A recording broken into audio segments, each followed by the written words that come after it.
They were the heroes from the future, teenagers protecting the universe from those that would sow the seeds of chaos. Each had unique powers and abilities, and though they often had their differences, they came together to save the day as the Legion of Superheroes. Now, you can be a part of their adventures and learn the history of the future in the Legion Clubhouse. This week on the Legion Clubhouse, there's a crisis going on, but we don't know why. Legion of Superheroes Volume 3, Number 18. The Return of the Infinite Man. Published January 1986. Written by Paul Levitz with art by Greg LaRocque and Larry Mahlstedt. Synopsis. Has anyone noticed there's a crisis going on? Matthew, the crisis has finally hit the future. Yes, we forgot all about it, but apparently it's been going on all along. And apparently there are Legion members who have been part of the crisis on Infinite Earths, but even they don't remember why they were involved or why Psycho Kid, everyone remembers Psycho Kid, right? I mean, Kid Psycho. Right? I mean, Kid is Psycho. that his name or is that not his name? His name is Kid Psycho. Are we sure? I don't remember. Yes. I don't remember. And apparently neither does anyone else. Well, they remember that he exists. They don't remember that he died. Kid Psycho actually died in in Crisis on Infinite Earths number 3, but Dawnstar of the Legion was one of the initial recruits to the Monitor's first small strike force in Crisis on Infinite Earths number 1. And there was actually a big sequence there where we saw the Legion in action. The Monitor's secondary, the Harbinger, showed up and stole Dawnstar away, and the Legion went, oh gosh, what the who and the what? But they've forgotten it all. Yeah, that's weird. It is. And of course, the reason why is hashtag time travel shenanigans. I guess. I mean, there is some interesting things that are going on in here. First of all, you look at this ripple effect of as, things are happening around them. What is it? Tachyon Galtos is being destroyed, or Tachyon Gallios is being destroyed, but no one can remember why. It's kind of like Marty McFly fading out because, he prevented his parents from getting married, which is interesting because Back to the Future comes out right before Crisis on Infinite Earths. And even though these have been going on for a while, this kind of concept of being slowly erased from history is fascinating, simply because that implies that time is linear and not instantaneous. And so it takes time for things to have an impact down the road as opposed to being instantaneous. So I find that very interesting that both of these, the comics and Back to the Future, are both looking at time in a very linear fashion. Well, the Legion has had some time travel stories before that do imply that if you're traveling in time and something weird happens, you can be unaffected. Because if you remember the wedding of Lightning Lad and Saturn Girl that we saw actually wasn't the one from the prime reality. It had to be one from an alternate reality where EarthGov was this weird, crazy fascist organization. And then Superboy went forward in time, and because he was traveling, blah, blah, blah, fish cakes. But this story actually does explain, or at least kind of sort of halfway explains, why the Legion specifically was not as affected. And it was actually because of something that they did way, way back in issue 235 when they trapped the Infinite Man in the timeline. And so the Infinite Man was cycling back and forth through his own life. And apparently that's what held off the crisis. But people are still forgetting stuff. At least the crisis impacting the Time Institute. That's there. And could it be the Time Institute behind all this? No, it's the children who are wrong.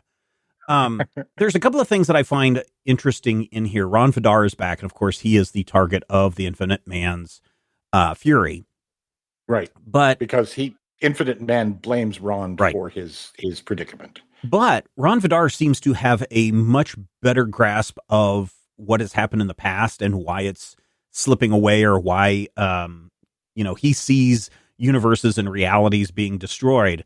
I wonder if the future hadn't been erased in this case. I wonder if Ron Vidar could have become a psycho pirate type character, one of the few that remember the events of the crisis.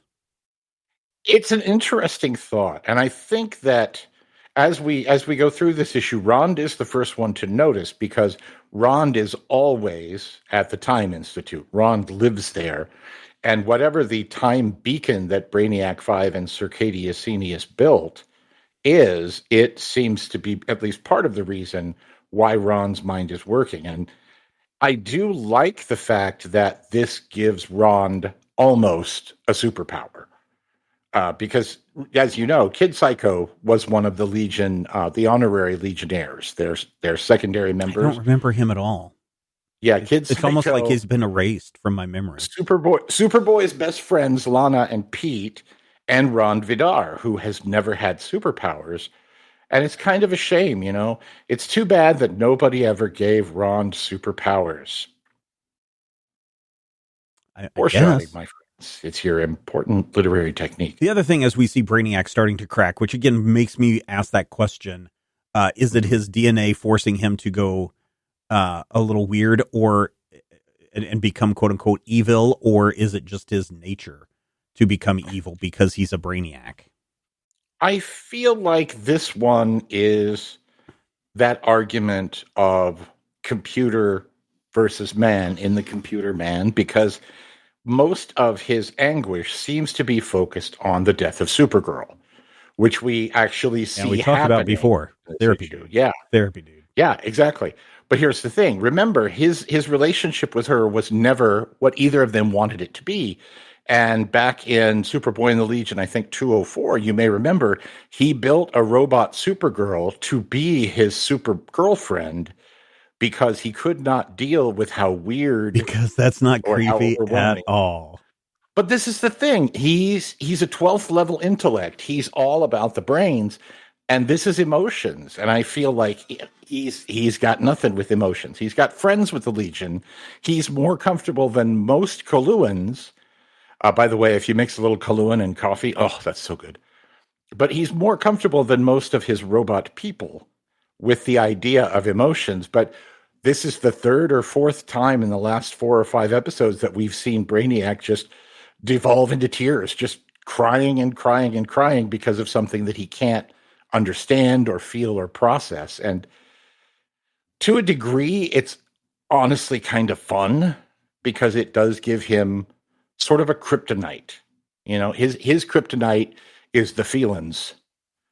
Brainiac 5 is a super brain. Nothing can stop him except if he gets in his feels. There's I don't know if it's a true story or not, but apparently during Galaxy Quest, after one kind of intense scene, Tim Allen was like, I don't feel right. I need to go sort this out in my trailer.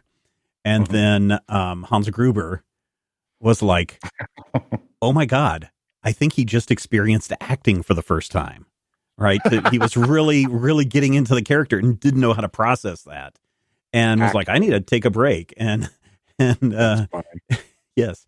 And Snape was just like, oh no, he just experienced acting. So, and you can hear him saying that in his voice too. The other thing that I find, again, we talked about this in the last episode.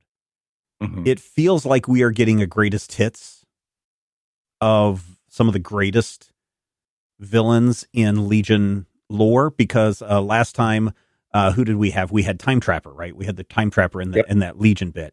And now we're seeing the Infinite Man, which I don't know if I would consider the Infinite Man a major villain for the Legion. I think that if you're ranking in terms of power, absolutely, he's right. No, I'm just talking about. I would put Mordru ahead of the Infinite Man. Oh, absolutely. Honestly, I would put Pulsar Stargrave ahead of the Infinite Man if you're talking about and impact. And it feels weird that we're dedicating something to the Infinite Man, maybe because he's keeping the Time Institute intact with his time travel shenanigans. But it just feels like as the universe is about to be rebooted through the crisis event that DC is doing, it just feels like, hey guys, if you want to bring a villain forward in whatever comes next, make sure you introduce them in Crisis or during this time period over the next year, so that people remember these characters, so that you can see what they become after the Crisis. Because not only do we get the Time Trapper and the Infinite Man, now we're releasing all of the Fatal Five for some reason and giving them their weapons back. Well, the Fatal Five are being held on Takran Geltos. Yeah. And the Legion does not want even the Fatal Five, even Validus, to die. Yeah. And so they are trying to free them and get them to... And so what does Dawnstar do? She takes his axe and then immediately flings it back at him as he's being sucked up into the ship. Why are you giving them back their weapons? Why are you doing this? She's trying to hit him with it. I know. Why would you do that? Because she's not the brightest bulb at the bottom of the barrel. Have you not noticed? It makes no sense to do that, even if he is being sucked up by a transporter beam, because obviously the atomic axe can slice through a transporter beam. It's just like, okay, just give everybody back their thing, even as the planet is falling and Telos accidentally unleashes Validus. It's like, oh, okay, why don't you just get him out of the cage too, so that the only thing we're missing here is the Emerald Eye and Manos Hands of Fate, and the Fatal Five are all back together again.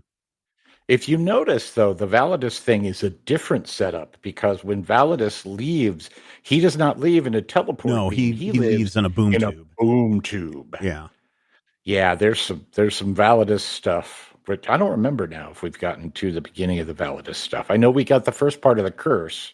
Yeah, we had the babies being born, and then we're leading up to Validus is the baby. We also see because this Crisis is so wacky, we actually see the first appearance of Marvel Comics The Spot in this issue. There's a whole bunch of them trying to attack the Legion of Superheroes, which is weird, but just something that I noticed.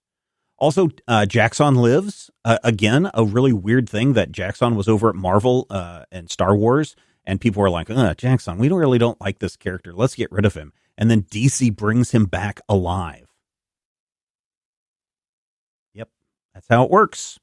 I don't know. I'm not 100% sold on this as a Crisis tie-in comic.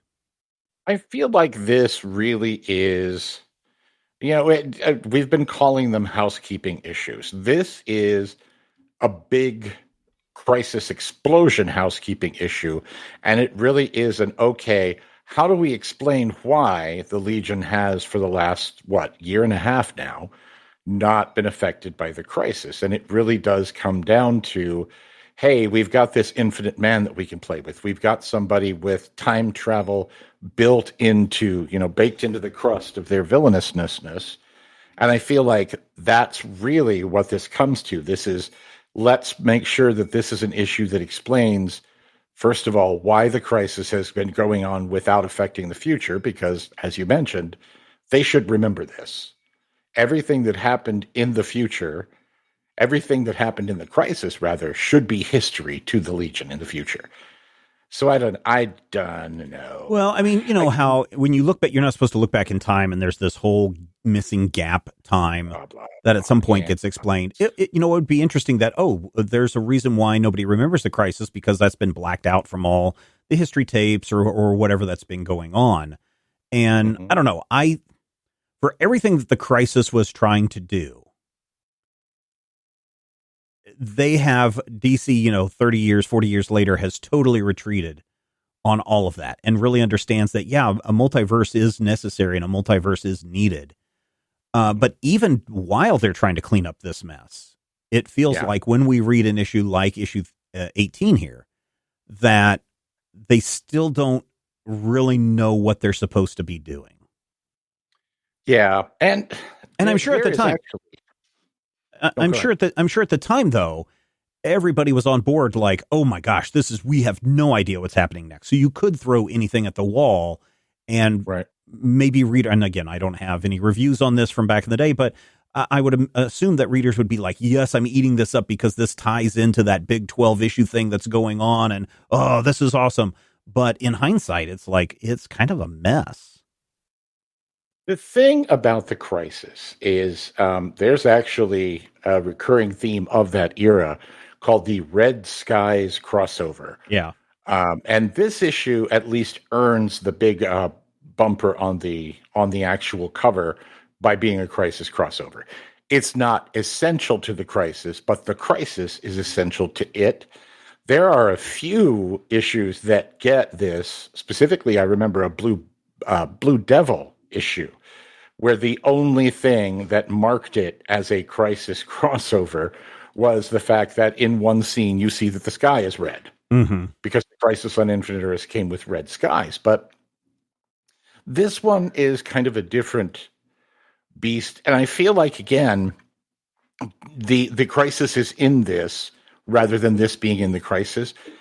That actually, to me, also kind of explains the reason why this issue exists. It's, hey, how do we explain this? How do we fix this? Has anyone noticed there's a crisis going on? Waka waka. Because you would expect the Legionnaires to notice that one of their members, or at least their ancillary members, died and, bit the big Twinkie 6 months ago. And then, of course, the death of Supergirl, which is a major, major undertaking, comes up. And, of course, the Legion is like, well, yeah, that also sort of happened.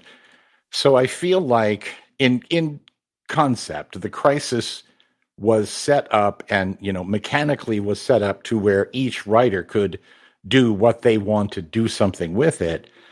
But by the time you get to the end, you really are at the mercy of what editorial and, Wolfman and Perez are doing in Crisis. And so at one time I attempted to go through the maxi series and then all of the tie-in issues that came out during this time period.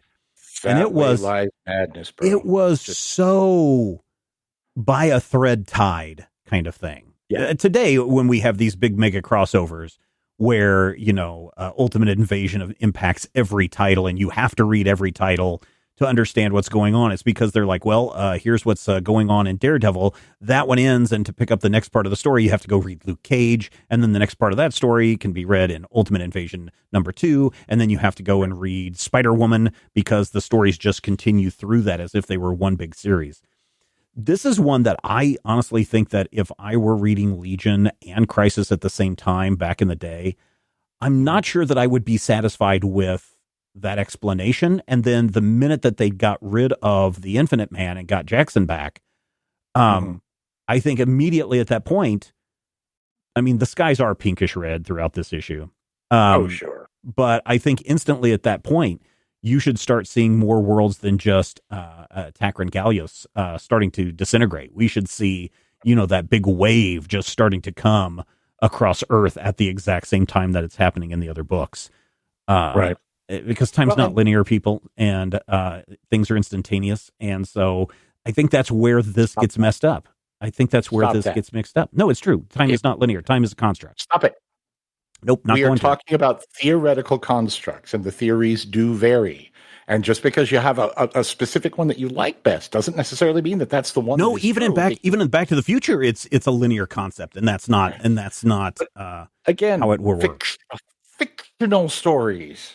I know, but again, it still doesn't make sense. It still is like, oh, okay, we've taken care of this. Instantly, the world should be collapsing, but instead, we get a whole epilogue where we go and see Dr. Jim, who's just like, pay me more money if I'm not going to take care of you kids. And it's like, okay, shouldn't you be now more involved in the Crisis? Or was that the point where, phew, we've explained it here, but now everything is okay?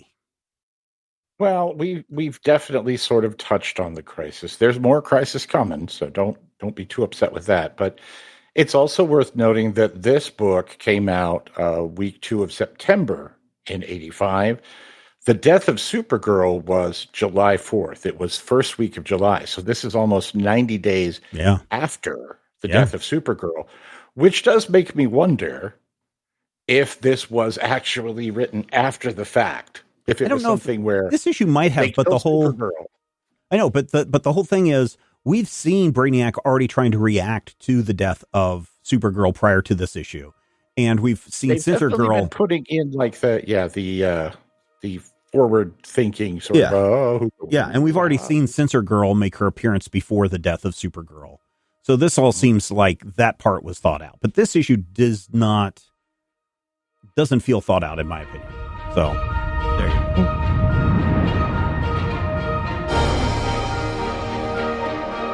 If you enjoy the show, we would appreciate your support. You can find out more and become a Legion Clubhouse member at patreon.com/major spoilers. Matthew, have you watched the DC animated movie Crisis on Infinite Earths Part 1? I have not, and that is part of my official policy of I do not watch DC animated movies unless they pop up on cable, which has happened.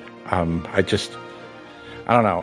I have this thing about adaptations, and I feel like exposing myself to something that's just going to have me ranting about adaptations isn't really going to be anything good for me. You know? I don't think there's a problem with adaptations, especially if you're trying to adapt a big story like Crisis on Infinite Earths into some other form. Right. There's an audiobook out there from Graphic Audio that I think has done really, really well as far as the adaptation of the Crisis on Infinite Earths story. I think that we've seen an adaptation of Crisis on Infinite Earths over in the Arrowverse on the CW, and I thought that one was okay. Mm-hmm. I generally like Sam Register.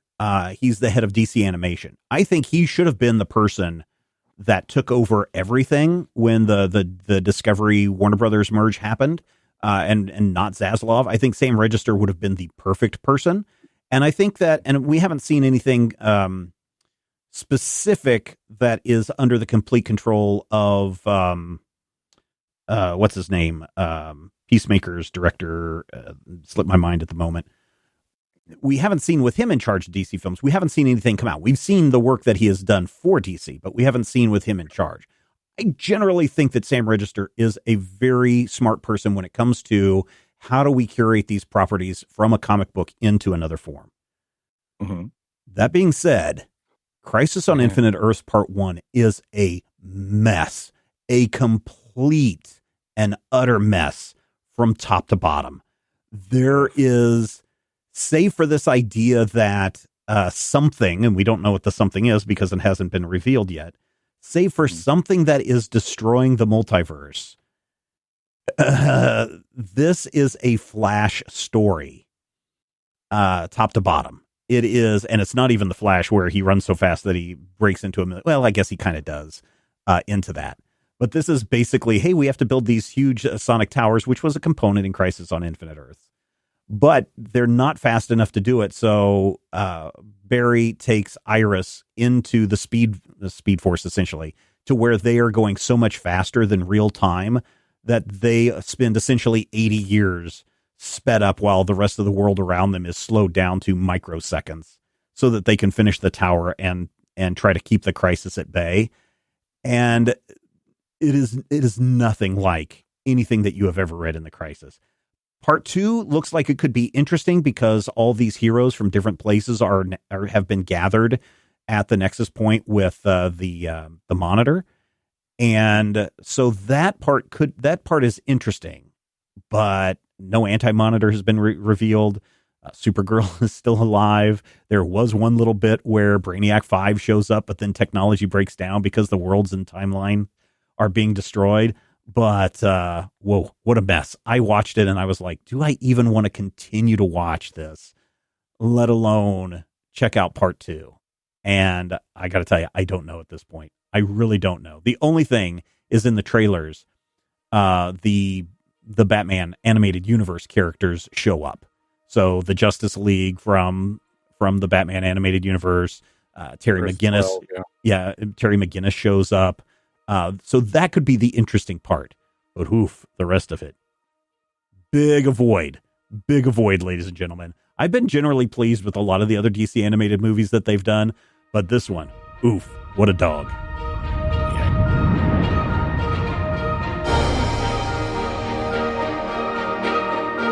Legion of Superheroes Volume 3, Number 19. Published February 1986. No good deed goes unpunished. Written by Paul Levitz with art by Greg LaRocque and Larry Mahlstedt. Synopsis. Can the Legionnaires destroy a planet to save the lives of a galaxy? And Freedom of Choice, written by Paul Levitz with art by Chuck Patton and Mike DeCarlo. Synopsis. When their powers go haywire, will a Legionnaire choose to give them up entirely? When did Flash Vision become a power that Ultra Boy Flash had? Vision has always been one of Ultra Boy's powers. That was actually one of the Has it been? powers. In his first appearance, Ultra Boy's abilities were a little more vague, but Flash Vision was one of them. All of the powers that he actually showed in his first appearance were vision-based. Mm. And Flash Vision, which is I just don't remember Flash Vision. Yeah, that's what it's called. Yeah, I just don't remember it being called that. I'm just like, okay, well, I could see if it was like Superman's heat vision or X-ray vision or something like that. But I don't remember that at all. He calls it Flash Vision for two reasons. One, to differentiate himself from Superboy, but also because it is slightly more powerful than Superboy's. First of all, his penetravision, which is his version of X-ray vision, right, can see through lead. Mon-El cannot do that, and Superboy cannot do that. So in the strictest sense, that is, in fact, the penetravision is Ultra Boy's actual unique superpower. And the penetravision in those early days was also kind of the way Superman had his heat vision and his X-ray vision kind of all rolling up into one. You use X-ray vision to look through things and then different types of radiation to melt it. The Flash Vision as a unique thing has been around for a while. And I want to say they actually do call it Flash Vision throughout the 70s, now that I think about it. Okay. So in the middle of a mission to save tsunami victims, members of the Legion just start disappearing. Pop, pop, pop, pop, pop, pop. I wonder if those Legionnaires who disappeared have anything in common. I don't think so. There's no connection that they would ever have. That would be if they did. That would be a pre-crisis event. Story's over. And that's interesting thing, though. The planet that's flooding is planet Mana 5. Yeah. And Mana 5 was the planet where Erg-1, Wildfire in his first guise, where Erg-1 did his Daffy Duck routine. Mm-hmm. You remember Phantom I've Girl, I've got one King, power. Colossal Boy. Yeah, I can only do it once. Phantom Girl, Chemical King, Colossal Boy, and Erg-1 were on Mana 5. And then Wildfire, Gerg-1 blew up the thing. And, of course, now we return to Mana 5. As you said, the greatest hits of the Legion. And I do like, in the context of the secret background stories that are bubbling, that return to Mana 5, because it does, later in the issue, bring up an important point. Because Sensor Girl, Sensor Girl. Yeah, Supergirl in disguise. Yeah. No, she's pretty super. But Sensor Girl is like, I cannot tell you about my powers. And Wildfire, who kept his powers secret until the Mana 5 mission, is like, you can't keep your powers secret and join the Legion, you big stupid. Proving once and for all that, if nothing else, Wildfire is a giant hypocrite. Oh, yeah, they all are. Wildfire's the word. Then all of a sudden, a controller shows up, and he's like, I'm not the controller but I am a controller, not the controller. And I have taken your companions because they have done me wrong. Do not interfere. And then he disappears. They were out of control. And we find out, and this is kind of interesting, that a few, it's been probably about a year, I guess. It's issue 7 or 8, I want to say. Yeah, so it's been it feels like a year. But we remember that these were members of the Legion who were involved in stopping the Sun Eater and destroying that lab. Remember that crazy giant double-page spread where they're going in there and it's like, there's a Sun Eater in here. And the controller... Sun Eaters. And we're like, oh, controller bad, because controllers are creating Sun Eaters, which are destroying things. And then the controller brings the Legion members here, and he's like, I want to show you what you hath wrought. And then he's like, oh, here's essentially a war planet that is coming. And the only thing that could have stopped the war planet was a Sun Eater. But now, because I couldn't unleash the Sun Eater on these guys, it's going to come through your part of the galaxy and just destroy everything. Observe. and then the planet destroys everything. Yeah, the planet Tiraz. Mhm. Tiraz. I wonder if we know anybody who might be from Tiraz. I don't know. They all look like demon dudes, so I don't know of anybody who might be from Tiraz. They actually look a little bit. The one guy that we see with the gun arm looks remarkably like sort of a Mr. T. But Tyr of the Legion of Supervillains, you remember Tyr, big guy, Yeah, sure, yeah, red skin for the thing. yeah. He had appeared twice actually before joining the Legion of Supervillains in the last 10 issues or so. Mm-hmm. He appeared once in like 1970. And then was gone for 15 years. Yeah, I think they got him. Back. I think they took him down in like one issue or something. And he's like, I'm big and bad. And then they punched him. He's like, oh, please stop. They punched him in 197, but his gun hand flew out into space and then came back. And then raced Skywalker in 199. Found it and brought it back to him. Yeah. And they fought and they fought and they fought. But Tyr was a member of the Legion of Supervillains a few minutes ago. Yeah. I firmly believe that they only put him in the Legion of Supervillains so that they could tell this story. I feel like this is reverse engineered. We want to bring in Tyr World War. I don't think they're thinking that. I don't think they're thinking that far ahead, to be honest. I bet they are. I bet they are. I would be really surprised if they did. I think they're looking for, isn't this convenient? And it just so happens we can use that here and make it look like we planned this stuff out all along. It's too bad we don't remember last issue with the Infinite Man, because I feel like it's slipping away. Yeah. So anyway, they decide that, we can take this on, but instead of the controller just saying, hey, all Legionnaires, he's only just taking the 5 that were responsible for the Sun Eater, which doesn't make a lot of sense. You'd think that if the controller really wants them to stop this war planet, that he would bring everybody on board. I feel like he's a jerk. Oh, yeah, of course. All controllers are jerks. He's literally trying to punish the 5 that killed his pet Sun Eater, who I believe was named Mr. Spot.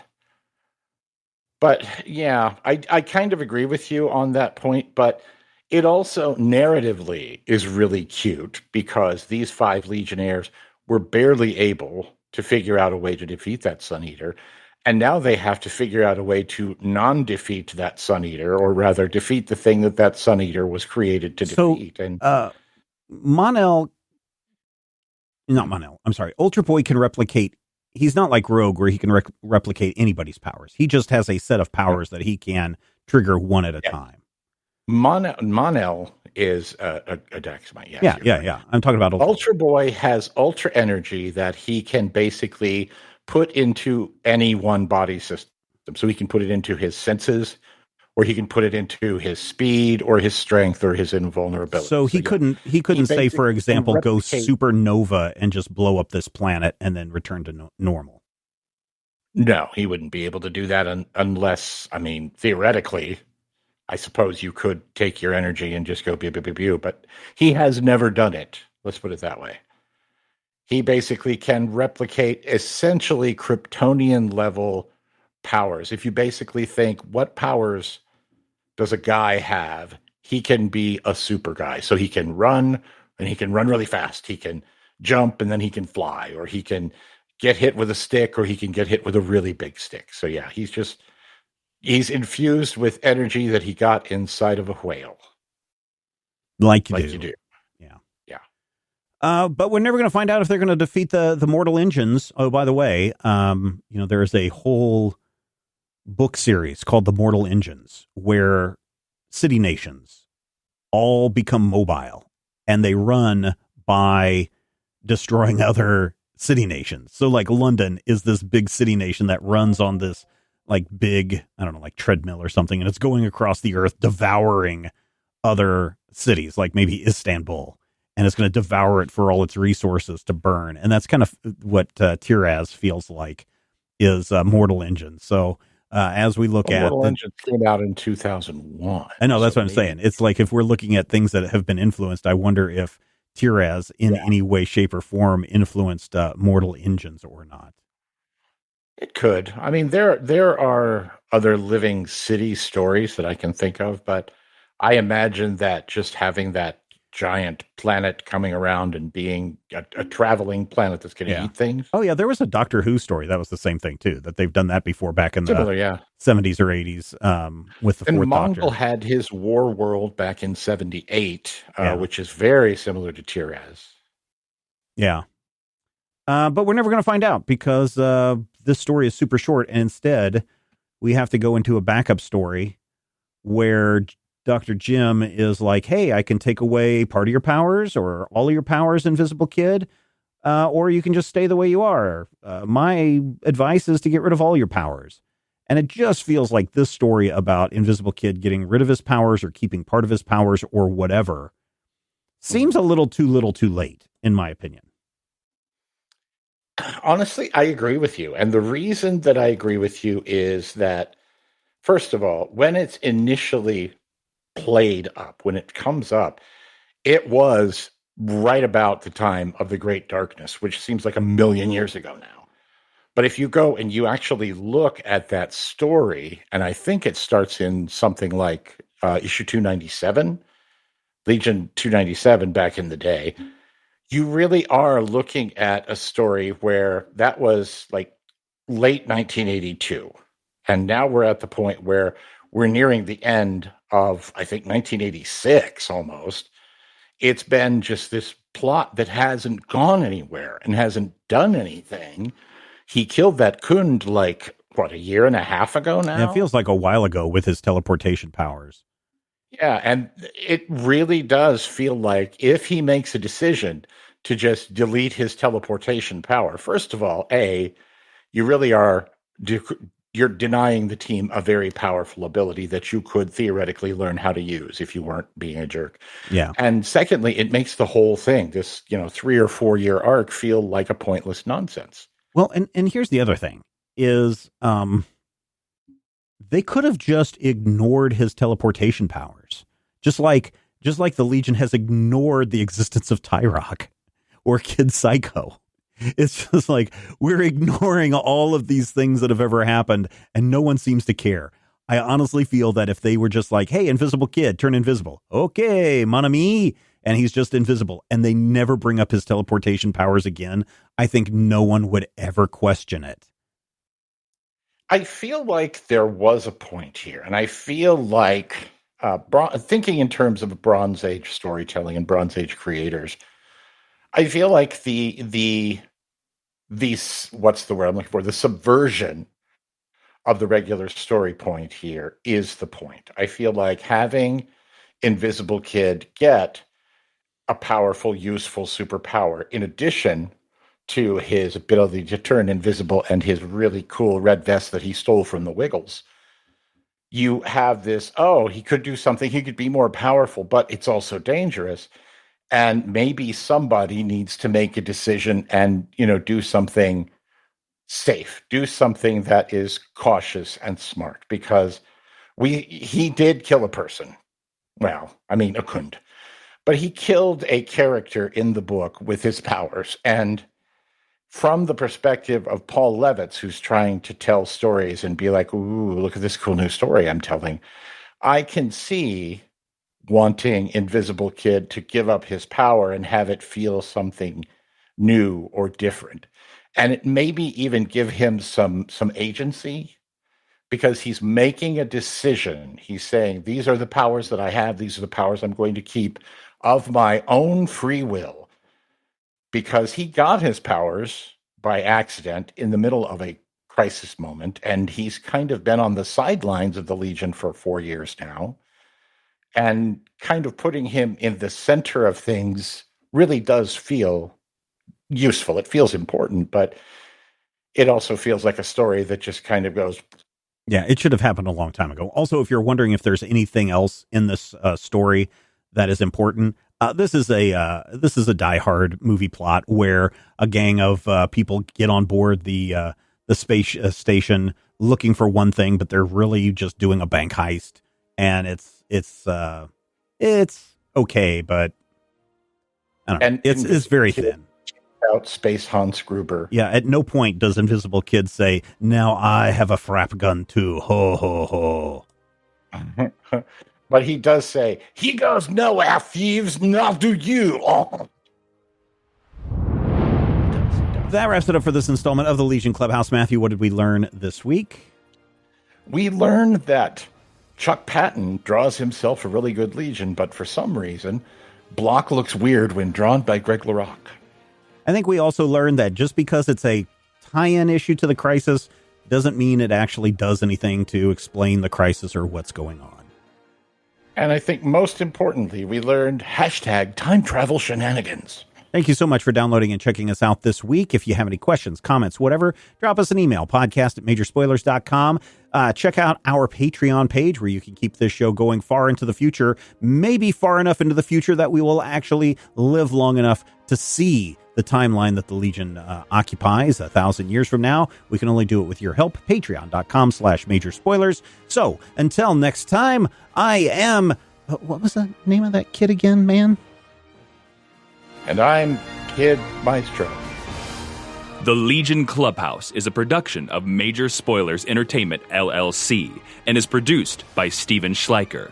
Your hosts were Matthew Peterson and Steven Schleicher. You can follow Matthew at Mighty King Cobra and Steven at Major Spoilers. You can follow this podcast on Twitter at Legion Clubhouse. If you have questions or comments, send them to podcast@majorspoilers.com. I'm Jason Inman. Until next time, eat it, Grandpa. This podcast is copyright 2024 by Major Spoilers Entertainment, LLC.